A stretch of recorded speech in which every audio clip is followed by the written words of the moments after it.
Welcome, friends, to our journey through the scriptures. Today, we're diving into Genesis chapter 4, a story of brotherhood, jealousy, and the consequences of our choices. Adam knew his wife Eve, and she conceived and bore a son. She said, "I have gotten a man with the help of the Lord." So she called his name Cain, and again she bore his brother Abel. Now, Abel was a keeper of sheep, but Cain was a worker of the ground. In the course of time, Cain brought to the Lord an offering of the fruit of the ground.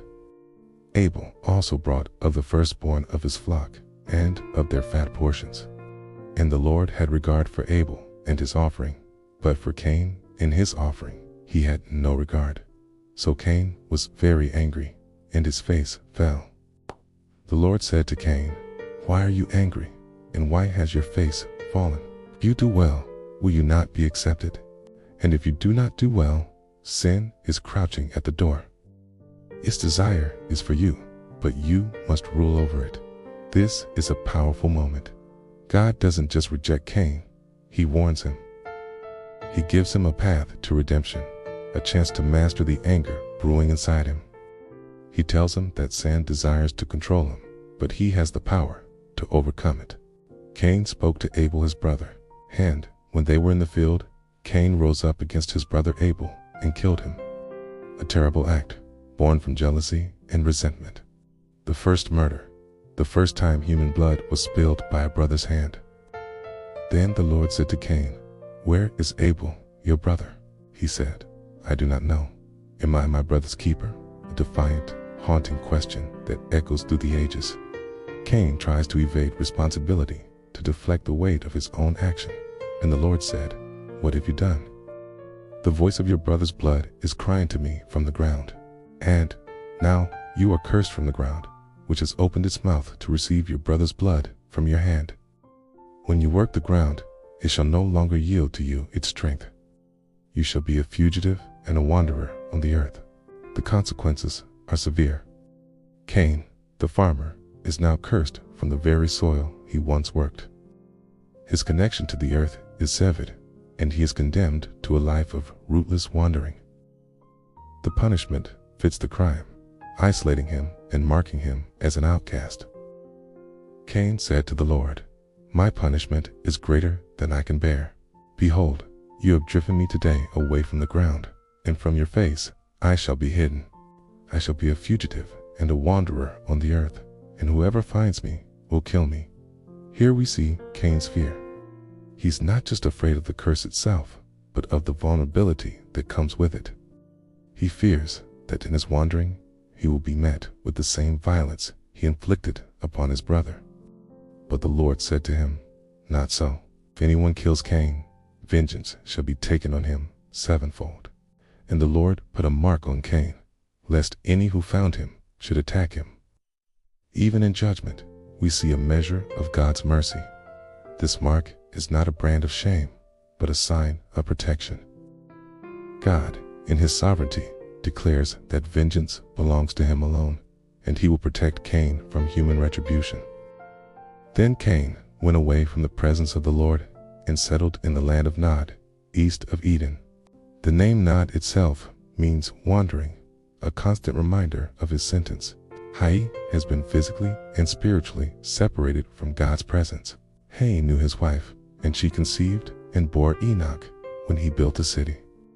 He called the name of the city after the name of his son, Enoch. Even in exile, life continues. Cain builds a city, perhaps in an attempt to create a new community, a new sense of belonging to replace the one he lost. Tia tries to establish roots in a world where he was condemned to have none.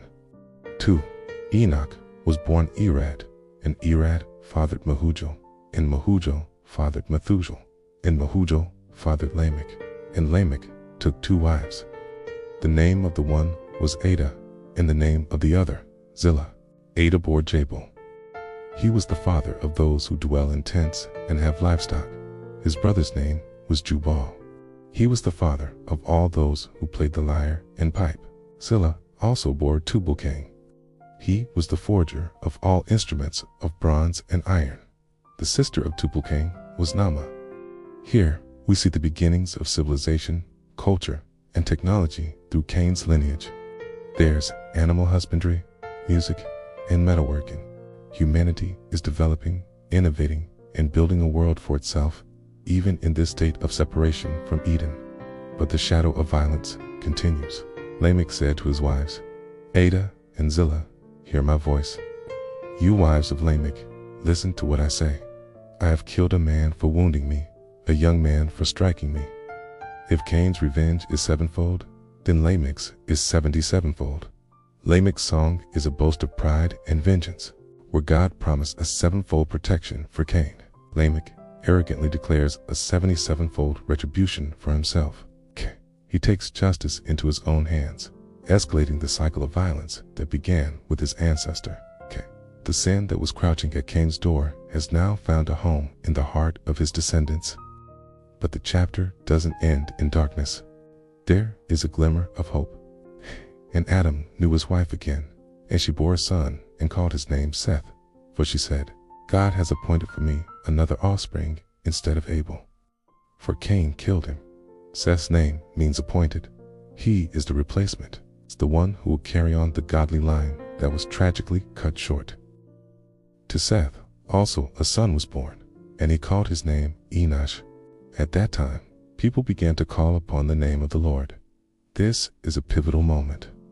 After the tragedy of Cain and Abel and the growing pride of Lamech's line, humanity begins to turn back to God. The line of Seth represents a new beginning, a restoration of worship and relationship with the Creator.